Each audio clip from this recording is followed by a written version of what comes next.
Hello and welcome to the A&A Coffeehouse. Have a seat wherever you like. Adam and Anthony will be with you shortly. For our specials this week, we have the Republican primaries, ISIS, and the Million Mask March. All right, hello, we are back.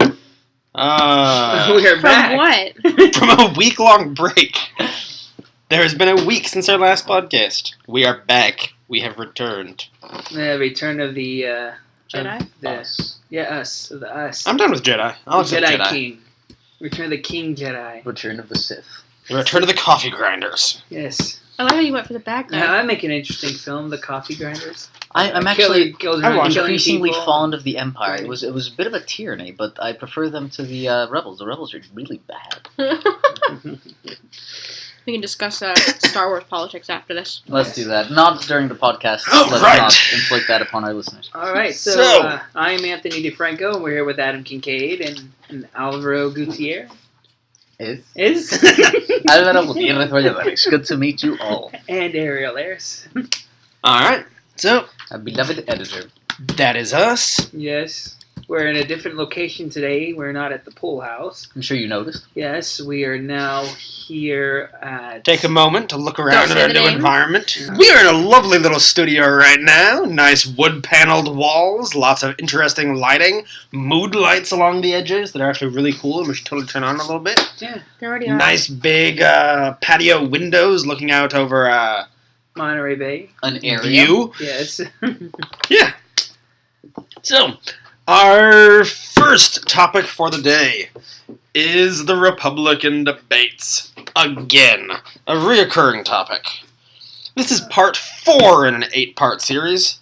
And as to having 11, are they having 11 debates? Yeah, I guess so. But This is part 4 But of though- 11. they said after the Fox debate, this the one that just happened, all the debates after this have to cater to their rules or what the GOP, what the Republicans want. I think for at a next certain debates. point, we're going to get tired of covering them. It's Yeah. going to cease to be newsworthy. Yeah, Yeah, And we'll just wait until the primaries are over. right. certainly possible. Yeah, I mean, it's a joke right now. Just all these debates. It's like, okay, we know. All this democracy, it really Yeah, sucks. it does. But Oh, that was it's- weird. anyways, democracy does not suck. All right, the debate. Anyways, so why don't we like democracy? No, we like democracy. It's just seeing the same people in 11 freaking debates is just boring.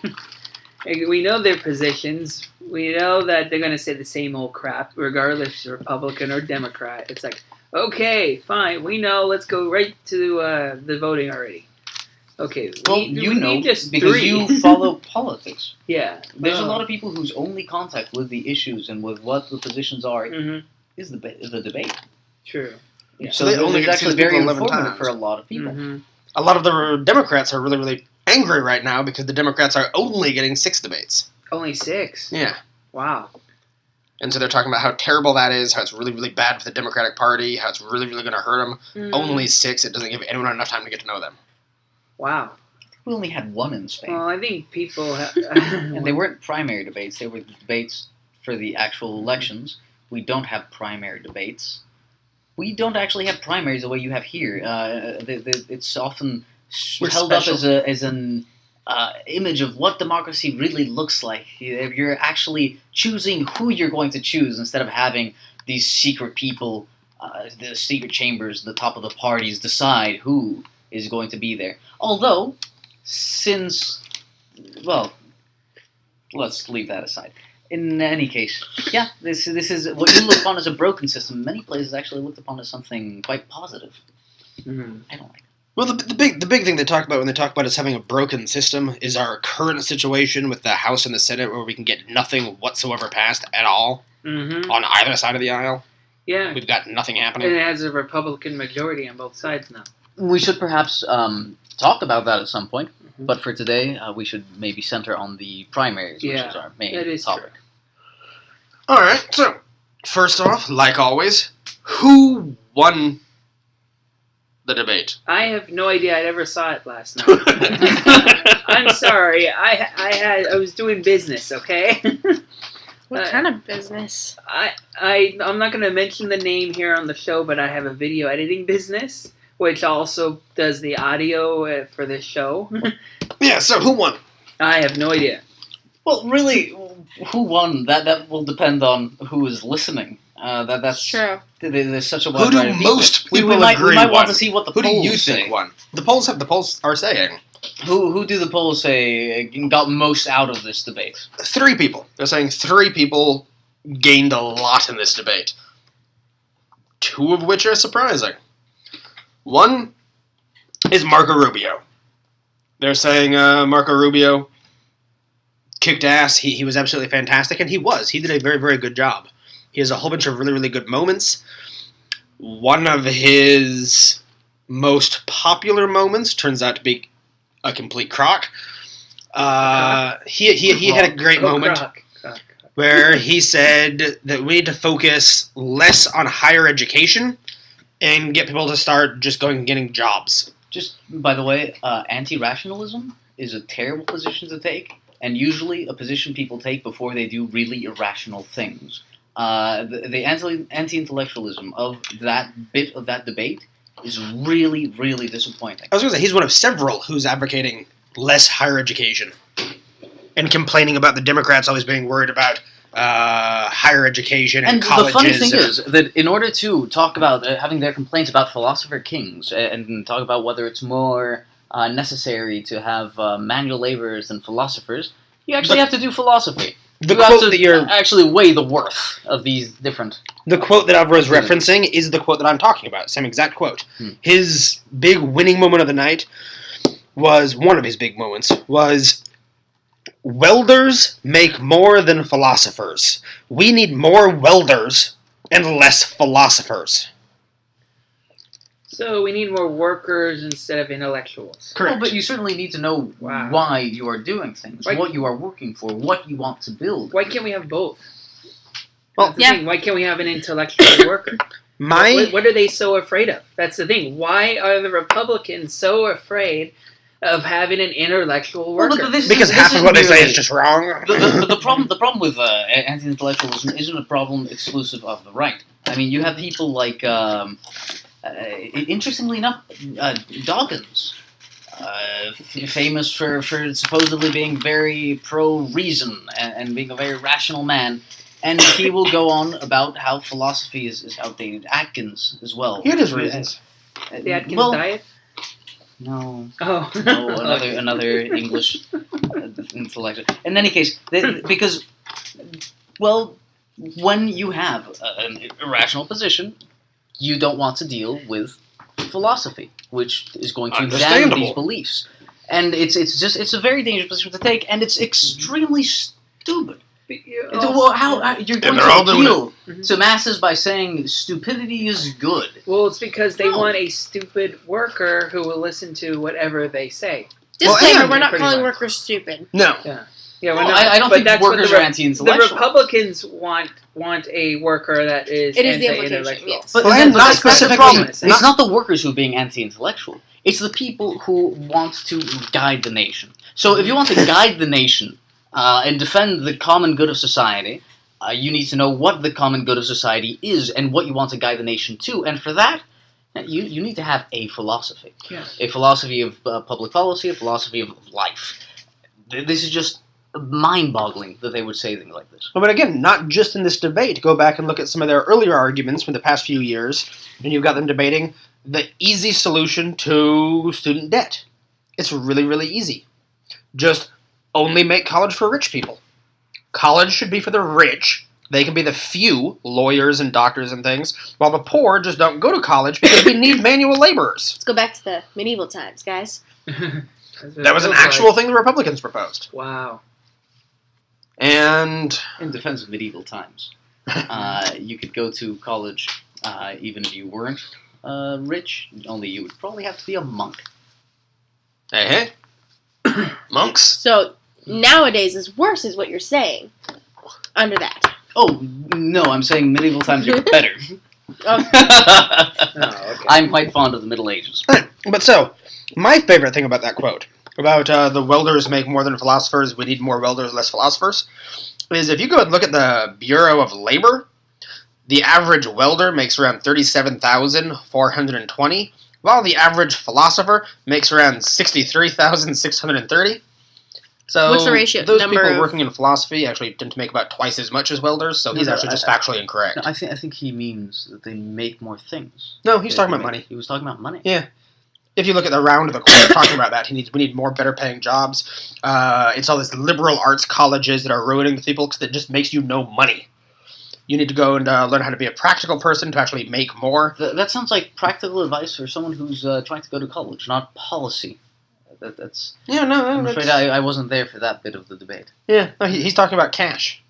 He's talking about they make more. So if you want to have a better, And that's what got him the most ratings. it was him arguing against the minimum wage hike. We don't need a higher minimum wage. You just need better jobs. The reason we don't need a minimum wage, we just need people to stop going to these To be fair, it liberal would be art very schools. good for there to be better jobs. Well, by better which jobs, has to he's be- saying we need more welders. Those are the better jobs he's talking about Well, because they make more money. That's how you get fixed. You don't get a better minimum wage. Is You get a there- bit higher paying job like welding. Is there a shortage of welders in the U.S.? Because I know we've had like shortages in the past on teachers, in the past on. We still have a shortage of teachers. Oh wow! Yeah. What else? Doctors in the district, 70s, we had you say a that. shortage on doctors. And now we have too many doctors. Yeah, Doctors and lawyers aren't getting hired in places. So we were actually at the time hiring foreign lawyers and stuff. yeah. What I actually notice with college kids these Foreign- days, you know, when they're Doctors, not lawyers. Sorry. all right, with people getting their degrees, they're getting out of school from their practical degrees, just using the same phrasing. They're the ones that can't get jobs. It's not crazy competitive comparatively to get whatever what he's saying is like the liberal arts related jobs. You know what I mean? I know philosophy majors who are out of a job. I know liberal arts majors who are out of a job. But these are- nearly as I many. know lawyers who are out of a job. Exactly. His this argument is more saying that the it's- problem with general unemployment here. You know? Yeah. That's true. Adam, didn't you tell me one time you knew like a custodian with a master's degree in arts or something? Yeah, for Monterey High. Yeah, and he was a custodian. Mm-hmm. And you can see how it's kind of hard to get a job in his field, liberal arts. Yeah. It's like I knew someone with a bachelor's degree in political science who was like a door counter at the big box store. Well, he didn't have a master's in liberal arts. He had a master in agriculture. Oh wow. He wanted to be a farmer. Oh okay. Wow, interesting. Yeah. All right, so they're saying Marco Rubio won. The next person who's getting rave reviews for winning and Winning. doing very well is Ted Cruz. Oh man, no. Ted Cruz is one of the winners of the night. Who's worse? Okay, Ted Cruz or Donald Trump? I think Ted Cruz by far. Yeah, Ted Cruz, I think, would be the by far. absolute Yeah. worst possibility. Yeah, even George. It's sad that even George W. Bush does not like Ted Cruz. He promised he'd never, say anything or complain about a future presidential candidate after he left office, but he kind of broke it like not too long ago and said, Wow. yeah, and said, well, he fired Ted Cruz because I guess Ted Cruz was his lawyer supposedly. That's what I heard. That was a lawyer at the time or part of his campaign. I don't remember. Does Ted Cruz have a law degree? I have no idea. Not working something. I don't know. I know George W. Bush hated Ted Cruz. I was like, wow. I can't say I'm too fond of him either. Yeah, me too. I don't like him. Kind of like how he closed his debate talking about how he came from Cuba with his father. The man doesn't speak Spanish. I don't think he's that fond of his Hispanic roots. Yeah. Doesn't he want to He's deport? ashamed of how he speaks. He's Is he one of these deporters? These people who want to deport? well, that's not uncommon amongst Cuban immigrants because they were accepted as people fleeing from communism, Uh-huh. and so they're here legally Mm-hmm. as people who have asylum. And many times they are actually quite in favor of limiting immigration. Mm-hmm. So it's not an uncommon position to take. wow. He Although- was part of Bush's legal team, devising strategy and drafting pleadings for filings with the Supreme Court in Florida and the U.S. Supreme Court in Bush v. Gore. Wow. Yeah, so Ted Cruz won. That's like saying my fart won the debate. Oh, really? Keep it classy. Okay, fine, classy. My ass won the debate last night. If you could see Alvaro's face right now, I was just gonna say, should take a picture of that and just post it. Post it on the page. That'd be awesome. Just put a video of our podcast recording. I think we should do that at some Yeah. point. Just record Yeah. this, because this is a cool Mhm. space to... Oh yeah, then record have it like an anyway. unedited version of it. No. That would be crazy. 'Cause Yeah. we'd Just offend have a lot a of video, people. a video version of a blooper reel. That'll work. Yeah. So, yeah, Ted Cruz did a very good job. You mentioned one more? of his bad Oh. moments Bad or was bad? one of the parts that he did bad in Oh. was do you remember back when Rick Perry was running Oops. and he couldn't name the 3 federal agencies he would eliminate, and it got all over the news? Cruz just did it. Really? Yep. He was listing the 5 federal agencies he wanted to get rid of, and he named the Department of Commerce twice. Twice? Yeah. So he listed 5, but 2 of them were the Department of Commerce. He must really believe strongly in this. On his actual website, if you look it up, his actual plan, he forgot the Department of Education. All right.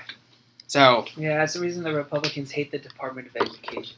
yes, they all seem to want to get rid of it. It's because they don't want educated people. They No. just want No. mindless we have to be workers. fair. That's the thing. We have to be fair. That is not what their position is. Their position is that the Department of Education has had policies which have been ideologically motivated. From both And sides, though. No. That's not their position. We're saying what their position is. Their position isn't we want mindless drones. Their position is this is making mindlessly liberal drones, and that is not what education is for. And so we will reserve education for the level of the states where we can control it better. We really do have to be fair about how we present what arguments they give, even when we don't like it. Oh, okay, But see, I don't like... fine. The reason I Yeah. don't like their argument... The reason I don't like their argument is we should absolutely not allow all of the individual states to decide, because where the individual states have had some leeway, they have remarkably screwed it up. Oh, Yes. like, for example, even some schools, public schools are trying to push, like, the Bible on, like non, like, on all public schools and things like that. And things like religion studies, because that would be reasonable. I mean, if it was religious studies, yeah, but they're mean, doing it differently. They're Well, trying to where is it? literally take out. Some of these conservative counties want to take out Evolution. They want to get rid of evolution evolution in some of them. and Which things is like that. science. Yeah, It's a science course, and there's a bunch of court cases on that. Yep. With teachers getting fired because they mention it in their lectures, and just chaos because Yeah. it's such a hardcore belief that they're unwilling to allow students to Yeah. learn about So it. there at are all. some states that want to remove evolution and replace it with creationism. and some of them want to And- even get rid of sex ed too. Well, and there was the big thing last year where they were... Well, that once again is because they that's say true. that you need to reserve the right to educate on moral matters, including sexual matters, to parents and not to bureaucrats who have a particular ideological bent. Which I would approve of if all the parents would do it, which a great many of them will not. They don't want to have that talk with their which kids. is dangerous for And a children. lot of them don't know what the hell they're talking about. Also fair. Mhm. Somebody who is not necessarily trained, but has the resources to learn about it properly. Right, but one thing and is give the proper talking education. to the students about what the reproductive system is and how it works and what dangers they are. So one thing is talking about the scientific side of things, and a completely different thing is talking to them about sexual ethics. Whether or not one should wait until marriage. What is the object of sex? So philosophy. Once again, But again, a lot of makes, parents don't- makes its appearance. A lot of parents won't teach that and don't want to. Right, but once again, a lot of parents emphatically don't want education contrary to what they do teach, Yes. So and then- that is a huge issue. I think that it would be fair to say then that maybe education should definitely cover the scientific bits of it, so you know how your body works, how the human body works, because you need to know that. That's important. And then how to be safe if you make certain decisions that go against your parents or your religions, whatever your ideology is, whatever it is that your morals are based on. I feel like you should know how to act in any situation. So yes, use a condom. Yes, you should be careful with sex. But then the parents can have the conversation to say, no, wait till marriage. Oh, so certainly no. Yeah. Or they what- say no condoms and wait till marriage. Exactly. Yeah. So know what contraception is. Yes. Because it Mhm. exists. It is a thing. But keep the prescriptive morality out of the classroom, particularly when it goes against what parents are teaching their children. But again, And that's something that they also complain that the Department of Education is imposing. So my problem with their argument again is, we have two options now. Either we have the government go inside of every single house and sit there while the parents tell their kids to make sure they give them all the information, or we have mass amounts of children all over the country who have no idea what the hell sex is, what STDs are, what condoms, because their parents are not talking to them or just don't want to. Which is why we should have sex ed. That's why we need sex ed. Yes. That's why you have to have it, because kids don't know how their bodies work if they don't learn it. So I understand exactly where they're coming from. I see their side. I would prefer to talk to my kids about that. When I have children, I would like to talk about it rather than the school. But I think the schools have to, because the alternative is we leave people in the dark. Which is dangerous for future Once generations. again, not necessarily. There can be you can design curriculums which are not that ideologically motivated. Many of the people who design these curriculums have a very ideological bent, either pushing gender ideology or pushing different things, which a huge amount of the population is against for perfectly reasonable motives. Now, you can design a curriculum devoid of these things. Which is what I was saying, is that it should be about the scientific parts of it. But what the Republicans say is that they don't trust the Department of Education to do this. So they'd rather the equivalents to the Department of Education in the different states do it, where it can be more controlled. Now, obviously, I don't trust the states. There to do it is. Because then that's each state's own ideology. Yeah, exactly. Yeah. I think half the states will do it well. I think the other half will do it poorly. Mm-hmm. Unfortunately, I think those are very much divided by the red and blue marks on the map. Yeah. And of course, other Republicans that not so much from the Christian section of it, but the more constitutionalist side would argue for different reasons. Just out of principle, it is not the central government that should be regulating this, because the states have a right to do this, and if you don't like what the state does, then you can handle it in your own state, and that is something that the states need to. So you have different reasons among different groups of Republicans, but that's something that you need to handle. No. You see, I understand where they're coming from. I just think they're wrong. See, that's a position you can take, but grapple with their actual arguments. I think it would be fair to say that maybe we should just better our educational system rather than to completely get rid of the educational department. But then you would need, once again, to have philosopher kings to say what education is, what it is for, and what bettering it looks like. I disagree. I think we should listen to Marco Rubio, and we should have the welders make the textbook. Well, have them weld a text, make like a metal textbook or something. All right, bonus topic, everyone. Bonus topic on the public education system. You have 3 teachers in a room. Ted Cruz. This is dangerous. Ted Cruz. Three teachers start talking about the Republican primaries, and this comes out. The other winner, the unexpected winner, who's also getting crowned as one of the victors of the night, is Rand Paul. I have nothing to say about Rand Paul. That's met with dead silence. Well, no, I'm a bit surprised I admit it's because of my prejudice against any and all libertarians. I have an absolute disdain for libertarianism. It is the epitome of everything that I dislike in political philosophy. But hey, other people can like them. That is a thing. It is completely normal for them to.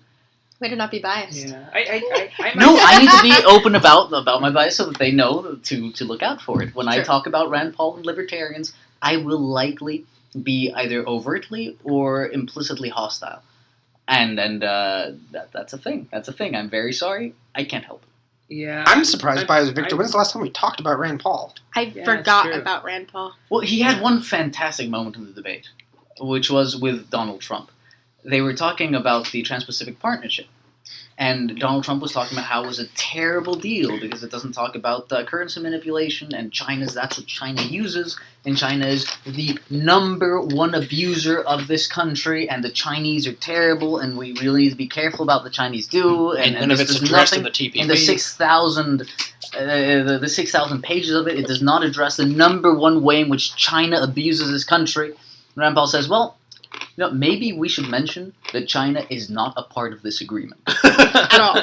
China has nothing to do with what they were talking about at all. Mhm. That was met with some applause, and it was actually a brilliant, a very elegant little bit of his. He also actually got at Rubio at one point too.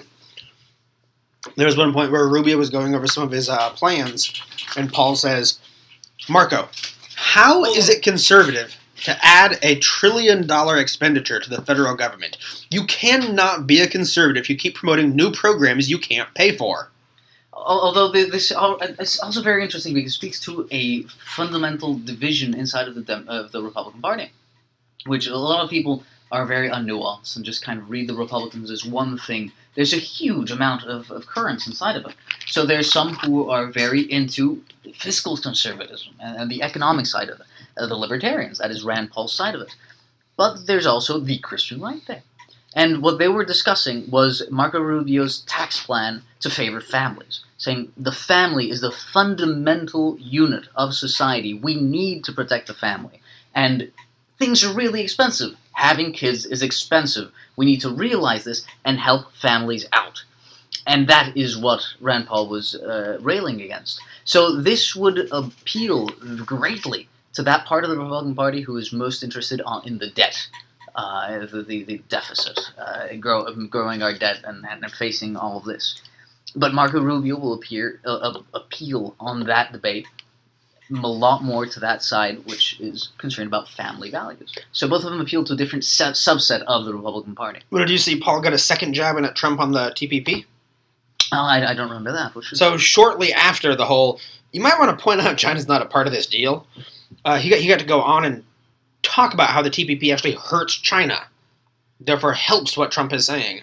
He says, China is against the deal because the countries doing the deal will be trading with all of their competitors. So Trump came out hardcore against this because we should be hurting China, and it turns out it hurts China.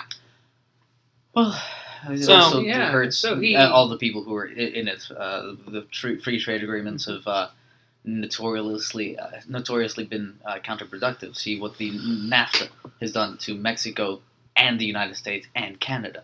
It's moved jobs away, good paying jobs away from the U.S., given terrible paying jobs, manufacturing jobs to Mexico, and really impaired both economies quite a bit. So let's just expand that to the whole Pacific region. Yeah. I'm wary. I'd be wary about this. I obviously have not read the 6,000-page proposal, but I don't blame you. I am somewhat skeptical about it. How can someone write $6,000 worth? I'm sorry, 6,000 pages worth of stuff? I mean, it's just amazing. Well, having to sit there and write a hell of a lot of lobbies come at you and say, add this, add this, add this. That's How true. do you add this? Do you want to add this? Yeah, that's nuts. It tends to make laws really long. Yeah, it's like Obamacare too. With all the pages they had on that thing. Mm-hmm. Jeez, I tried going through the whole thing. I just couldn't do it. I was just skipping away through the whole thing. Right, yeah. Just skimming through it really quick. Okay, Well, a lot of people made fun of the Republicans last time around because they started saying that they wanted to limit laws to the equivalent of the back of a cereal box. Because that's a simplistic way to put it.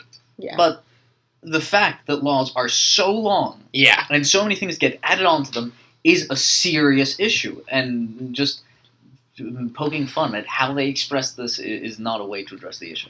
Yeah, we were talking about this the other day, Adam. You remember that? We were discussing, I don't remember what it was. It probably wasn't even a law, but it was like a bill or something.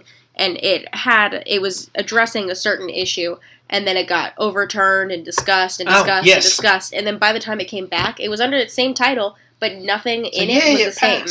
Mm-hmm. People voted to have this thing that they were like, yes, we like this, but it had been changed so much, edited, and it had things added to it, and it had things deleted from it, that it was a totally different document by the time it was done. It was about different things. It's like Adam ordering his tuna sandwich and replacing every ingredient with other things on the menu, which he does. Wow. Yep. 33 minutes and 18 seconds on this subject. Let's segue. I mean, really quick, go to the losers, the people that lost tonight. Well, Trump, they say he won, but he wasn't one of the big winners. He did well. Yep, everyone's saying Trump did quite well. The last debate, the last two debates, he's been very, very overshadowed. This debate, he did not get overshadowed. He did not lose any of the limelight. He's passed Carson again. So Trump is back first nationally and in Iowa. He's back in the lead. Yeah. So Trump's back in first place. That's a good night for him. Well, Trump's Alvaro, express how you're feeling right now, really loud. He's really everybody upset. Really wants to hear you. I have in no your opinion on this subject. 4-letter words. Come on. Did anyone? So my two favorite Trump moments is when he said that he got to know Vladimir Putin very well because they were both stable mates on 60 Minutes. Stablemates? So he knows Putin well. They were put in a stable together on 60 Minutes? What were they doing? I'm not 100% sure what to get on 60 Minutes. I'm not 100% sure what that means. But one of his moments that he's being quoted a lot for is Carly Fiorina kept interrupting everyone. So Donald Trump told her, "Look, stop interrupting people." Well, no, it wasn't. It wasn't like it was a bit of a snide thing. She was interrupting someone else altogether. Yeah, so name? she interrupts this other candidate. I forget who it was. I think it's it was Rand Kasich. I think she was Paul. interrupting Kasich. Oh, so she interrupts Kasich, and then he interrupts them both just to say that, just to ask the question, why is she interrupting everyone? Yeah. And that gets applause, and he's funny, and he wins. Democracy. Okay. Yes, to democracy. Okay, let's see. And the losers, Nope. they are saying, is John Kasich. Mhm. Kasich is one of the losers. Although some sites are actually listing him as one of the winners. So this seems to be another split in something. I've got two sites open. Two of them say that he was one of the big winners of the night. One of them says he was the biggest loser. So He seemed a bit petty about his time. It always comes about across badly when someone complains about how they're being treated when the moderators are being the most obsequious of all that they've faced. Well, and it's one of those things where if you have the dignity to continue anyway, that shows that you're awesome. Awesome wasn't the word I wanted. I just shortened it because, anyway. Yeah. Gravitas. Yeah. The site that says he lost says it's because he really, really pissed off a lot of the hardcore Republicans. How so? For several reasons.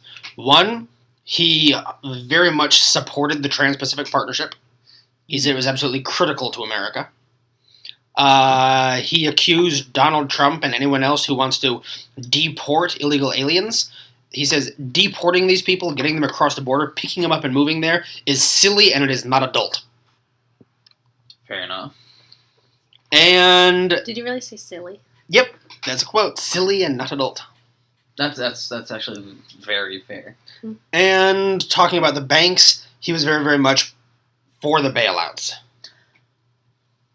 He was a bit more nuanced there. He was refusing to be characterized as being for the bailouts.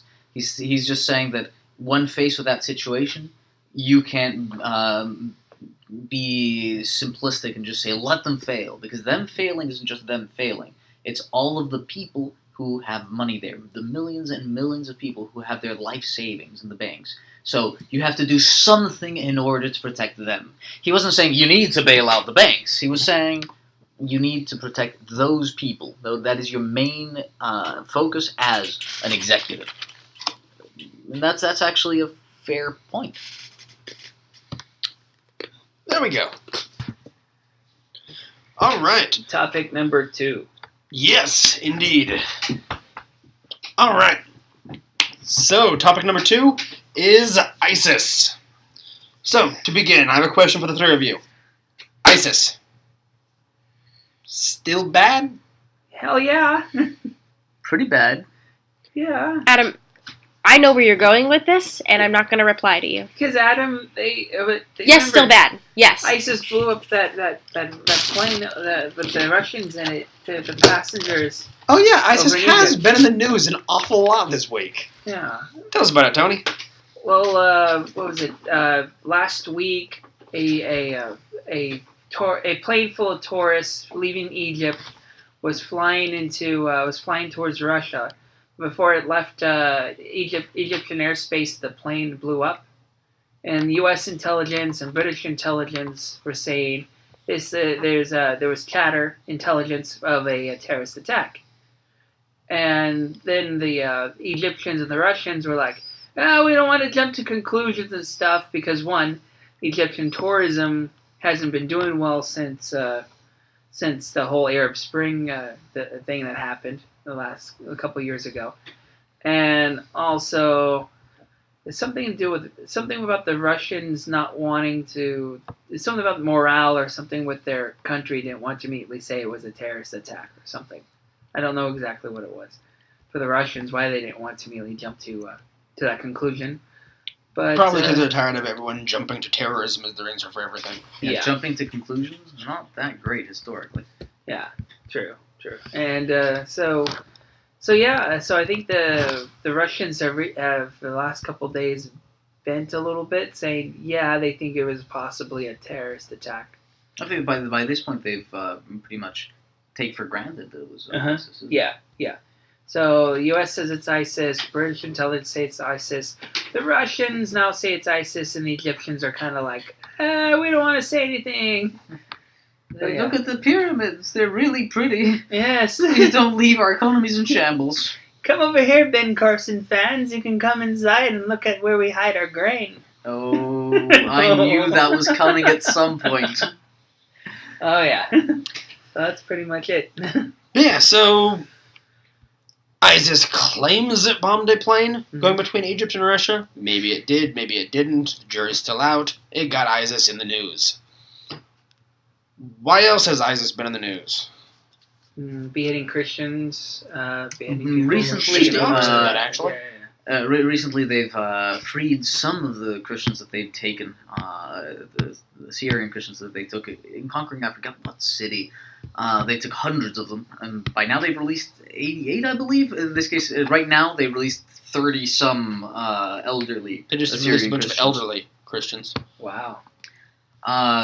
The negotiations are still going on to see if they'll release the rest of them. Now, I don't know where you were going with this, Adam, but releasing some of your captives doesn't make you a great guy. Oh, It no, means you certainly had not. captives ISIS is to very bad. release. I like that you asked, though, even though you feel that it is still bad. Yes. I think it's one of those questions that beg an answer. Nobody thinks ISIS is good unless you're such a I was horrible gonna say, person apparently I don't want to people- sit next to you and do a podcast. It's... Yeah, There are many people I'd like to have on the show as guests.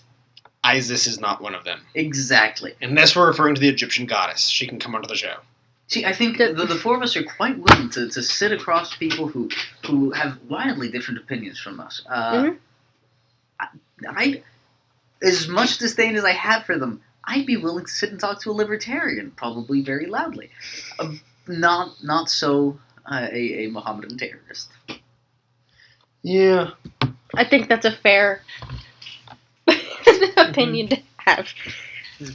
So, now that we've settled who we won't have in this podcast, they will be so disappointed, so bitterly disappointed. Alright, so that, we've already talked about them blowing up buildings. They've blown up a couple more buildings.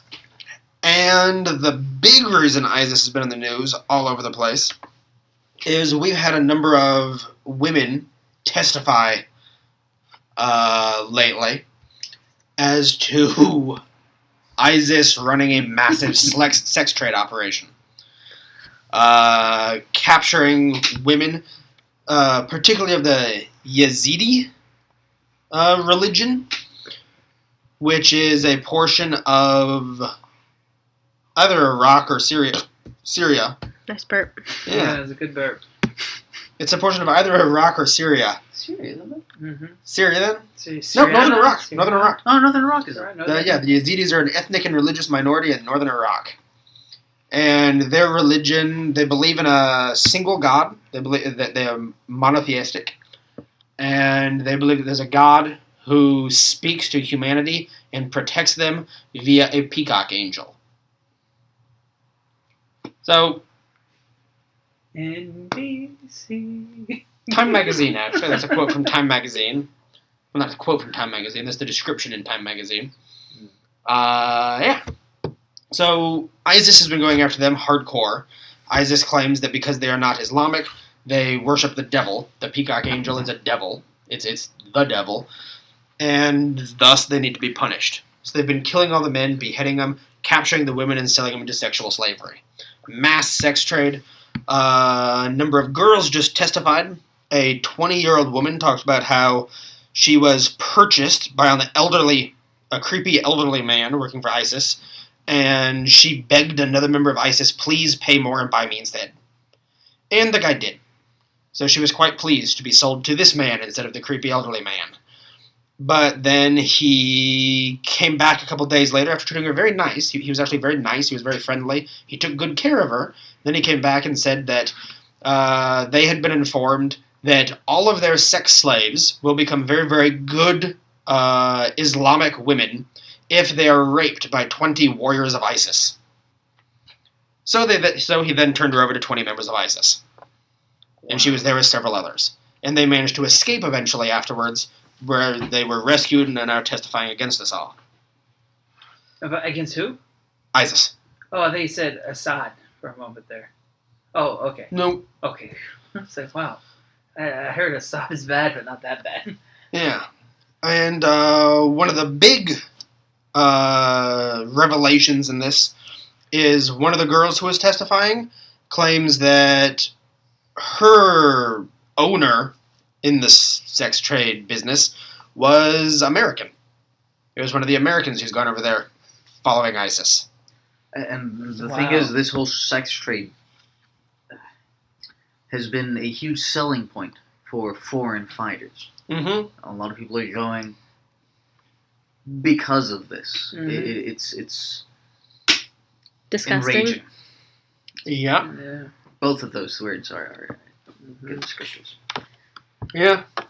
So they're coming to testify before Congress in some places. We're going to be hearing more about it. This is just the beginning. Yeah, there's a documentary coming out in the very near future called Extreme Good, Finding a Way Out, which is about a group called UN Women for Peace that is trying to rescue the Yazidi girls from ISIS. And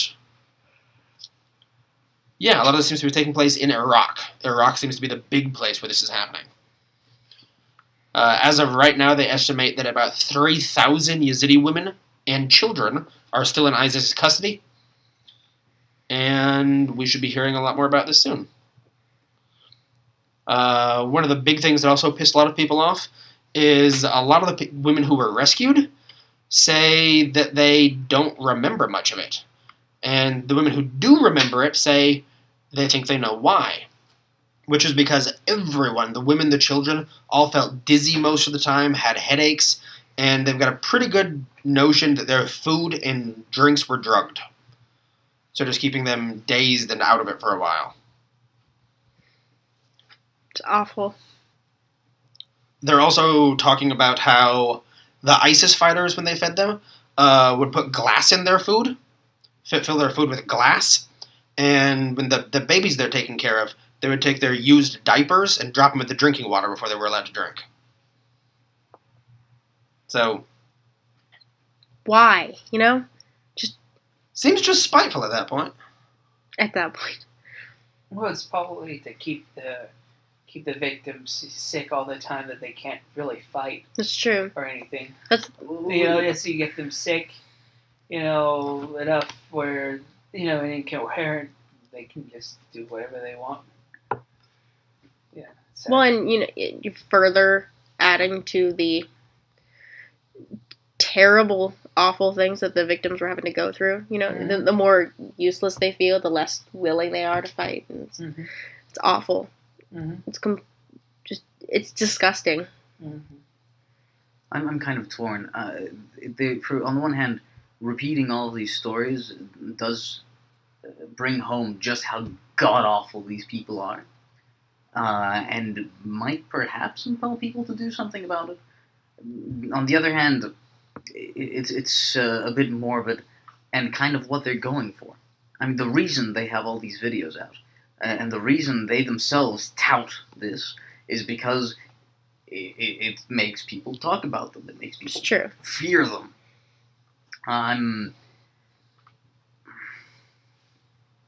It's difficult to talk about it because it's almost like giving them what they want. I totally understand that. Just for the listeners' sake, all of us are visibly flustered, visibly angry, Yeah. and quite taciturn, which doesn't make for good listening, but Yeah. is a logical response to Reaction. these things. I think we all disapprove of ISIS. Now, on to something Completely different? Kind of, no, not completely different. Oh, well done there. No, I'm not going for the comic note. Slightly controversial, but getting off the morbid bit. Who's actually doing something about ISIS? Is it Russia, as the Russians say, or is it the U.S., as the U.S. says? Or perhaps the other way around. The U.S. has not gotten any ISIS targets, as a Russian general recently said, and the Russians are really just attacking America's allies, as the U.S. seems to want to say. This is just all between Russia and the U.S. It's all just same old Cold War propaganda BS, where they're just trying to. Both sides are doing misinformation about the other side, and it's just ridiculous. It's like right now we got to worry about these idiots that we, of course, the U.S. government created because these were the moderates who were supposed to go after Assad. But then, of course, we fucked up because these moderates decided to go against us. And we trained these guys, so now we have these other moderate rebels having to fight ISIS, who is taking over these most other of the moderate country. rebels who also have links to Al-Nusra, which is an affiliate of Al-Qaeda. Yeah, so, exactly. Yay, moderates. We're really good at identifying those. So so even the U.S. is now using them, to go after ISIS and to go after Assad, and then the Russians are just bombing the hell out of everybody just because they just want to make everything look good at home. Like, okay, look at us, we bombed some more terrorists. Actually, I think Russia's doing a brilliant job domestically, but not only domestically.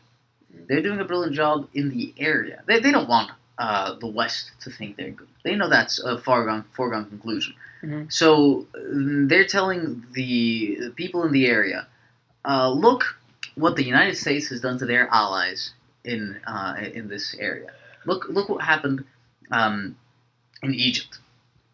Mubarak was an ally of the United States, and as soon as his people turned against him, the U.S. turned their backs, allowed the Muslim Brotherhood to take over, plunge Egypt into chaos, and now a military dictatorship's had to take over again. Can you trust them? Whereas we back our ally. We have been with Assad from the beginning, we are still with Assad, and we are helping him gain control of his country again. Who do you want on your side? This is a brilliant move as far as geopolitics go. Yeah, the Russians. The Russians are usually on the side of who's already in power, while the U.S., regardless who the rebel group is, are like, "Oh, go rebels, yay!" They always like to, backstab the person who's in charge, go with the rebels, and have a clean slate because they figured, "Oh, we'll get a better deal later." Well, not always. Not just always, ask the Islamic Revolution in Iran. But there is certainly, you're right, a tendency of the U.S. to look fondly upon revolutionists. Yeah. So that's not a perfect analogy, but that's actually a pretty good shorthand. Yeah. Whose side are they going to be on? Well, it's a good bet. Yeah, it's always going to be the rebels, regardless. Yeah, it often is. Is. Although, once again, many times because of the Cold War, they backed. Remember, the U.S. backed Osama bin Laden back in the 80s. To go after the Russians when the Russians invaded Afghanistan. Right, they backed the Taliban. Then after that, of course, they turned against us.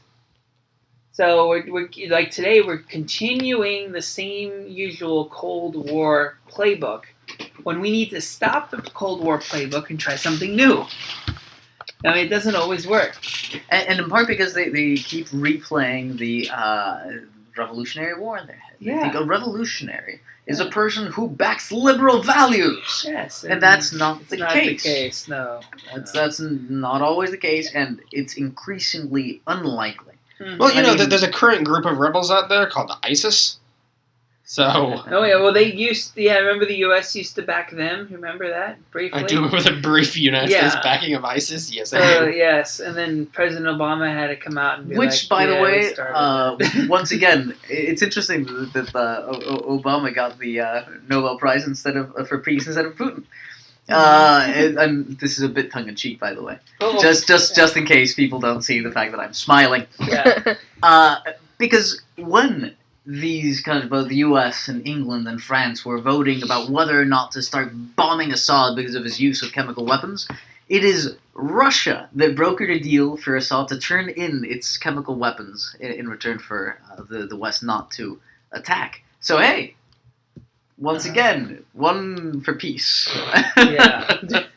Russia on the side of Well, that world actually, peace. I was actually just reading some of the politicians, Republican and Democrat, who were all bashing Putin about that. They were talking with Canada. They were meeting with some of the Canadians, and they had a big conference where they were talking about how that's why Putin should be in trouble, is because he brokered the peace with Assad. If we'd just taken out Assad, this could all be a moot point. Which is interesting, because a lot of the Republicans kept repeating during the debate that when you leave a vacuum, someone fills that vacuum. Yeah, that is Well, accurate. That's true. If you Yeah. take out Assad, someone will fill that vacuum, and it is not these nice Western liberals who are going to take power. That is not going to happen. It has not happened anywhere where the Arab Spring has ousted a government. Look at Tunis. Look at Libya. Look at Egypt. That is not what happens. Look at Iraq and Syria. Man, I'm not going to do it. Look at them. No, I'm not going to Just run like- one of these countries. I'm not going to fill a vacuum. Oh, no. No. That sounds unappealing. Yeah. Well, I've got a coffee bean for you. Have you know that Kosovo tried and failed to get into the UNESCO? Well, you already know that Kosovo unilaterally declared independence from Serbia after the whole bombing campaign. If I didn't know beforehand, you've mentioned it 40 times already. Yes, NATO bombed, and Russia is quite in favor of Serbia, which is why it wasn't approved. A lot of nations do not recognize Kosovo, among them Spain and the countries of the Russian orbit. Spain is not a country of the Russian orbit. We just didn't recognize them because we don't like there being a country that unilaterally declares independence when there's people who want to unilaterally declare independence from Spain. It's not a precedent we would like to set. In any case, they've been trying to get into UNESCO, which is the body in the UN that governs sites of historical and cultural interest. But this has been very controversial because Kosovo is, ethnic Albanian and has a very large Muslim population. And there's been riots in which they've attacked historical sites which are Orthodox. And so the Serbian Orthodox are saying, no, they can't be in the UNESCO when they're not protecting cultural patrimony. And others there are saying just the opposite. No, we are going to protect it. This is a one-off thing. The Protestants and Catholics and others inside of Kosovo said, no, it'd be completely fine. But really, this is all part of the debate about whether or not to recognize Kosovo in the first place. This would be a step in making it so that more than the 111 nations that currently recognize it would recognize it in the future. And there it is. Failed. Wow. All right. I just like how bouncy you are when you're talking about this. Well, I'm Spanish, and this has I don't think it needs any more implications explanation. to my You're own. Spanish. Fair enough. That explains so much there. All right. Okay. Who's next? One of you two. I'll go next. All Okay, right. my tidbit of the week is on the news. They were talking about how Starbucks is changing their Christmas cups to just plain red cups, and conservatives are extreme. The far right conservatives are going all crazy about it, and they're going, "Well, you're not putting the word Christmas on the cup? Oh, how dare you!" And they're all pissed off about it. It's just ridiculous. Most everyone else is like, "What the hell are you talking about?" Still, it's Christmas colors, red cup with a white top on it. It still represents Christmas. And now they're going back and saying that there's And a war. communism. Yeah, and communism. And Coca-Cola, Yeah, Woo! Coca-Cola. But they're trying to say which that. represents capitalism. Yeah. And Really, Santa. Coca-Cola is all over the world. But anyway, and now Starbucks apparently is all over the world too. Yeah. Yeah, it's crazy. But anyways, yeah, a lot of people don't get it. It's like it's just a cup. It doesn't represent It's not Christ. a thing, though. I mean, I haven't heard anyone complain. The only complaints I've heard about this is about all those people who are complaining about this are terrible. I haven't heard a single person actually complain outside of these crazy televangelists. Yeah. I've seen a lot of people on It's crazy. forums complaining about it. Ah, How it's very, very They say enraging. They say So it's a internet war. trolls. They say it's a war. It's a frustrating, war on Christmas or a war on Christianity. See, the only people I've heard talking about that are the evangelicals on TV. But people on the computer are talking about how the new red cup really, really pisses them off and how it's frustrating and how there's no snowflakes or something like that. Yeah, but though they don't understand though that Starbucks has other things that say Merry Christmas and Happy Holidays on it. It's just because they. how dare they say Happy Holidays? I know. It's like, come on. You know how many holidays there are in December? You got Hanukkah, you got Kwanzaa, you got New Year's Eve, and then you also got Christmas. So it's kind of like, They mostly have Christmas, though. yeah, mostly Christmas. Yes. But anyways, it's like some of these people are like, well, Happy Holidays. How dare you say that? You mean Merry Christmas. And then you got this other person who's like, well, I'm Jewish. I think it would be good Is that to Hanukkah? make an episode in which we give go more in depth about this whole issue. Not so much the war on Christmas as Yeah. the perception by Christians that they're increasingly in a minority and in a Yeah. hostile When- environment. That Yeah. would be an When we interesting get to thing to talk December, It I would think we be. should totally do a War on Christmas episode. Definitely. Or a topic, at least, not an entire episode. Maybe we can touch on the war on Christmas, but I agree with Alvaro that the overarching topic of Mm-hmm. No, I think Adam means that during an episode we should wage war on Christmas. Yes. I disagree should wholeheartedly. start the war on I don't think that would be a good idea. Adam, you were creepily pleased with that. Republicans have been talking about it for years. The War on Christmas does not exist. We can make it a thing. Yeah, well, Well, or it might exist in a Giggling. way. I mean, remember, it's well. we can do Let's this. talk about that when we talk about Yeah. that. Yeah. This could be part of our Ponderosa Penguin Christmas episode. Yes. Oh, boy. Yeah. That'd be pretty interesting. Well, that's the cue. So my tidbit this week is, so you guys know Phil Collins, obviously, No, the musician. You're being sarcastic. no, You really don't know who Phil Collins is? I have no idea. What Alvaro, have From you seen? Genesis? Yeah. Again. He was from the group Genesis. no. Alvaro, have you seen the cartoon adaptation of Tarzan? Yes. He Okay. did the theme song. The You'll Be in My Heart. Oh yes. Okay, I know. That's who Phil Phil Collins is. Collins. Please Again, go on. Alvaro's defense, as established last tidbit, he's Spanish. Okay, so he retired at some point. I didn't look into when he retired. He's announced that he's coming back out of retirement. Mm. Phil Collins is getting back into music. He's going to get back in the game. He's not officially retired anymore. It's his thing. My tidbit is how people are reacting. Everyone is so upset about him coming out of retirement. It is ridiculous how upset people are. Somebody made a petition, and let me get the number right. Over 4,300 signatures on a petition saying, "Go back to retirement. Stop making music." This poor man. Right? I would be so upset. Yeah, that sucks. Yeah. I like Phil Collins. Yeah, me He's a too. good singer. People, I'm trying to find where this is, which article, because there are like 50 articles on this right now. Are they specifically protesting him? Or is this part of the greater movement that's been going on to get people to stop going into and out of retirement? No one is talking about retirement at all. They're saying, Phil Collins, please, dear God, I have a quote, "There's far too much suffering in the world as it is." Talking about Phil Collins' music. Oh, but that Tarzan song wasn't that bad. It's not talking about the Tarzan song. They just That's don't want fine. any more Phil Collins, apparently. It's not Tarzan, it's All him in these songs general. are good. I like the one that he did about the song that goes, "My roof is leaking and my something something." I don't remember the song. A classic, a perennial classic. Yeah, that one, and then I can feel it coming in the air tonight. You know.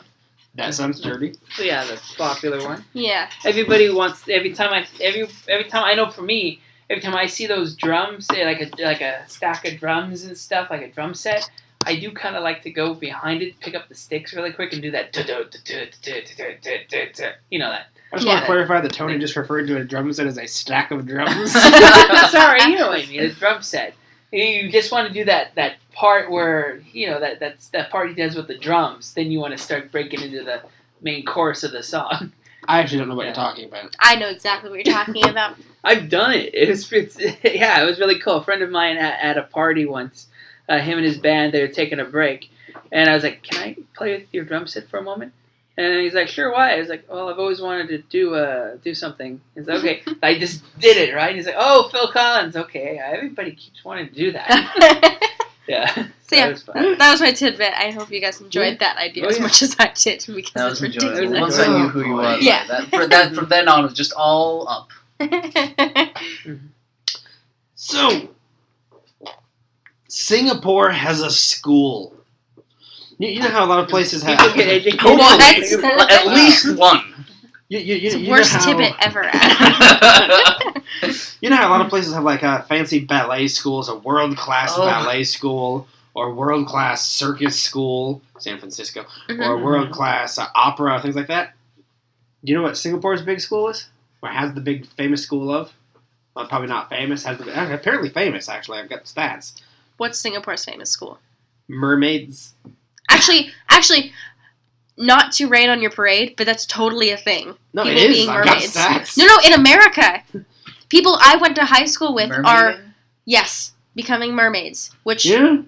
is frustrating to me because my name is Ariel, and for those at Yeah. home that can't see me, I have red hair, Yeah. and it's the bane of my existence. It's a Anyway, full-on school. Singapore. It's got teachers. so It's got Sure. sociology department. They've got a class on mermaid theory. Mermaid theory. Yeah. How is that? Do they answer the age-old question of how? They do point out the school is not accredited. It's Oh! not an accredited mermaid school. But they have a full syllabus. So Triton's Academy does not recognize them? No. Yeah. So the first lesson, you just sit around with your legs crossed, really. You don't get to actually wear fins until later on. You don't get to wear your... Don't get ahead of yourself. Their I'll show you pictures tails... later. Their tails that they wear, their fins, are handcrafted in Germany out of plastic, covered in spandex stockings. That's the best way to do it, apparently. Handcrafted spandex with plastic. Sounds high class. Yeah. Yeah, this has been going on for 70 years now. They're their 70th year as a mermaid school. The guy who runs it, he says, "We have a lot of girls who audition, and very few of them could actually make it. The last open enrollment, they had 50 people trying to get into the school. Only 2 were accepted, and they both quit by the end of the first week." Why? Doesn't say. They Because say it's one of the hard stupid. things is jumping into the spring. Jumping into the spring, it's 72 degrees Fahrenheit year-round. That's about 22 degrees Celsius. Thank you. That's pretty good temperature. Yeah. They refer to it as freezing cold. One of the other big problems is the 72 natural degrees. wildlife. Well, how long do you Chiller. have to be in there? But you're a mermaid, so presumably for quite a while. Oh, okay, yeah, that's okay. One of the other problems they have to worry about is the natural wildlife, such as turtles nipping at them and the fish. That's his quote. Turtles nipping at them and the fish. There's an emphasis on the fish. I'm not sure why that's a hindrance. Seeing as you are half one. Yeah. But yeah, there's pictures of their training, there's classes, there's, again, mermaid theory. How to comb your hair with a thingamahobber. Yeah. So... Do what's it? What do they call it? Crumpelhausen. What? What did your namesake call the fork that you combed I don't want to be the I one don't to say it. It's called a dingle hopper. There you go. I have younger siblings. I have students who are all obsessed with the Little Mermaid. I know all this stuff. I'm sorry I made you say that. Hey, look, here's a video of So someone putting the frustrating. fin on. So you see it's actually a full-on fin. You've got to fit yourself into it. It's Well, this person must really be proud of himself. I will show you He his made it pictures into later. I'm mermaid so school. serious. I have people who I went to high school with who are talking about how they're in their mermaid training. They're, officially certified mermaids, and they have their fins, and they've been training with their fins. But and, certified for what? being a mermaid, Alvaro. Damn it! sorry. I have to read my favorite quote. Who asks you for this certification? I have to read you for my favorite The mermaid quote. My police. favorite quote of this entire thing. So one of the quotes in this article is, "The great thing about this school, do you know why you should pick this school? Because, quote, this is not a self-centered, selfish mermaid community. This is one that gives back and makes a change." In what? Wow. Oh, yeah, and by the way, I whispered over here, shellfish. Yeah, it's not a shellfish school. Clam up, Ariel. This is not a self-centered and selfish mermaid community. Are there a bunch of selfish and self-centered mermaid communities out there that we need to distinguish them? Yes, apparently. I mean, for him to say that. I find this so concerning. Alright. Maybe that's a topic that we should discuss someday. All those selfish, self-centered mermaid schools out there. I really hope that never becomes necessary. Exactly. I'm much Please. more in favor of never speaking of this again. One of the most important bits in the news this week. Mermaid schools on the rise. Oh, please no. Okay. Okay. Ah. So, We agree. Alright, so that's been our show for the week. As always, here with Anthony DeFranco and Ariel Ayers. And Adam Kincaid. Thank you for visiting today, but the coffee house is now closed. We'll be open for business again next week at the same time and in the same place. Join us again then, and we'll have a set of new specials ready for you to sample and more riveting conversation to be had. Thank you and good night.